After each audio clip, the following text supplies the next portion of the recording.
Hi guys, it's Kirsty.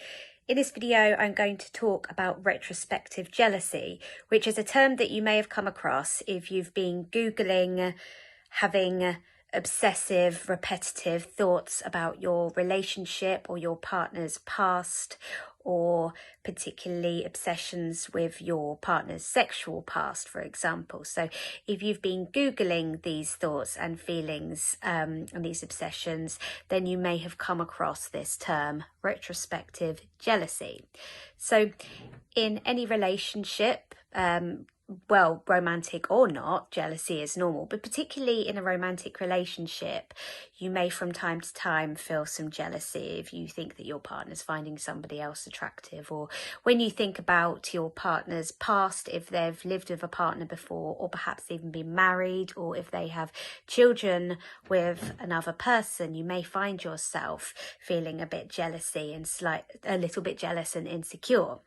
However, on the more extreme end of things, if this is causing a huge amount of distress and discomfort, you may have found yourself just not being able to stop thinking about it, and then finding yourself digging into your partner's past more and more and more to try and get to the bottom of these uncomfortable feelings that you might have about it.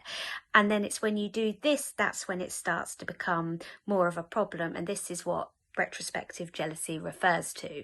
So it's taking jealousy to a whole extreme where it becomes an obsession in itself. So retrospective jealousy may look like you stalking your partner's ex, for example, and comparing yourself to them and looking at, what they look like, what they're doing now. Or it might be asking your partner constant questions about their sexual past, perhaps making judgments about how promiscuous they may have been. Or it might be having jealousy about whether or not they enjoyed a better relationship with their previous partner or partners, whether that's just the relationship in general, or whether that's a better sexual relationship, or whether they had a better connection, anything like that. But really, retrospective jealousy is in essence just another way of ROCD coming out. Essentially, it's almost like a sub-theme of relationship OCD. It's just another way of OCD going after your relationship and finding reasons for you to doubt it and try to come up with a reason why you're feeling uncomfortable and anxious. And look at reasons why perhaps you need to leave and things you need to fix in the relationship, when in fact your partner's past has no bearing on necessarily on what's going on in the relationship right now. Really, it's something that would just end up making you feel worse and just making you feel insecure and uncomfortable. And this is part of the problem. As with all obsessions, we try to push away those uncomfortable feelings, and the more we try and push them away, the more they float around and haunt us. And then the more they do that, the more we feel like we need to do something about it. And in this case, it's to look back into your partner's past to find some kind of reassurance, or come to an answer about what you need to do about it, what you need to do to feel more comfortable. Like with other manifestations of relationship themed OCD, this is just another set of irrational beliefs about how a relationship should be, or how your partner should be, or how your partner's past should be.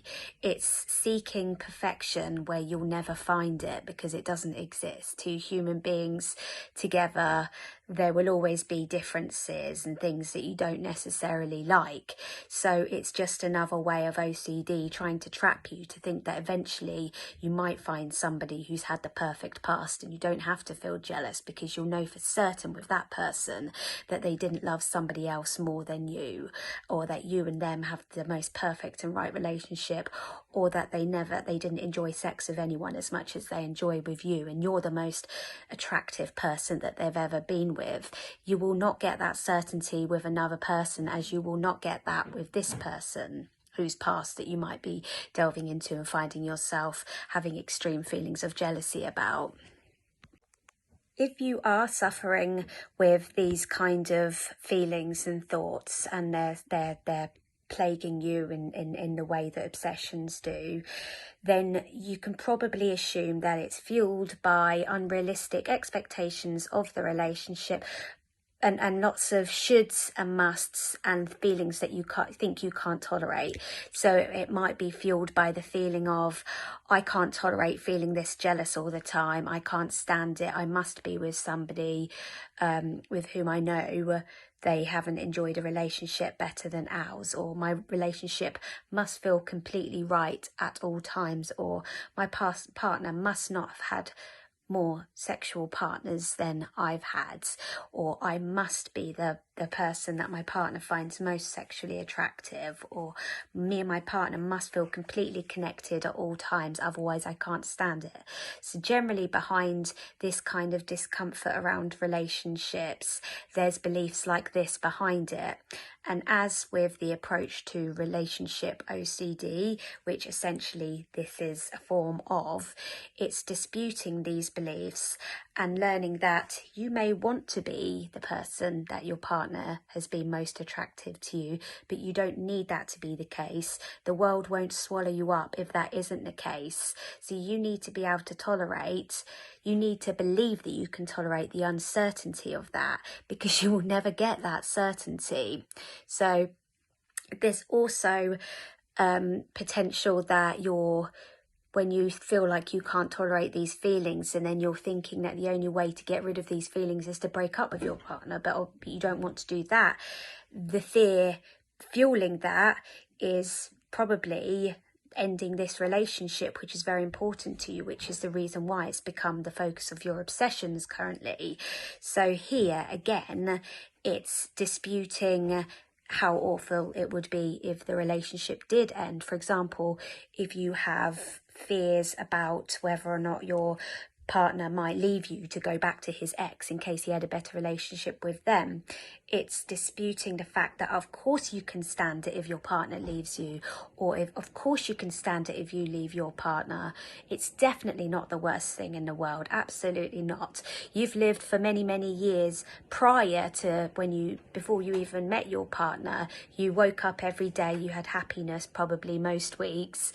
So absolutely you can survive that and you can tolerate that. So again, it's disputing the rationality of the beliefs that are fueling the fear around the subject of ending the relationship, as well as staying in a relationship that isn't perfect, where you might be worrying that they might have had a greater connection with their ex than they do with you. Aside from disputing the irrational beliefs that will be fueling the anxiety and the discomfort around the past of your current partner, there's also a few other things to remember. We all have a past, and not all relationships end badly. It's not such a terrible thing if you do look back on previous relationships with fondness, because at the time in your life, or at the time in your partner's life, it was right for then. It doesn't mean that it's right for them now. It doesn't have to be something that's viewed as being a threat to your current relationship. And something not quite perfect in your relationship doesn't have to be viewed as being a threat to your very existence and your safety either.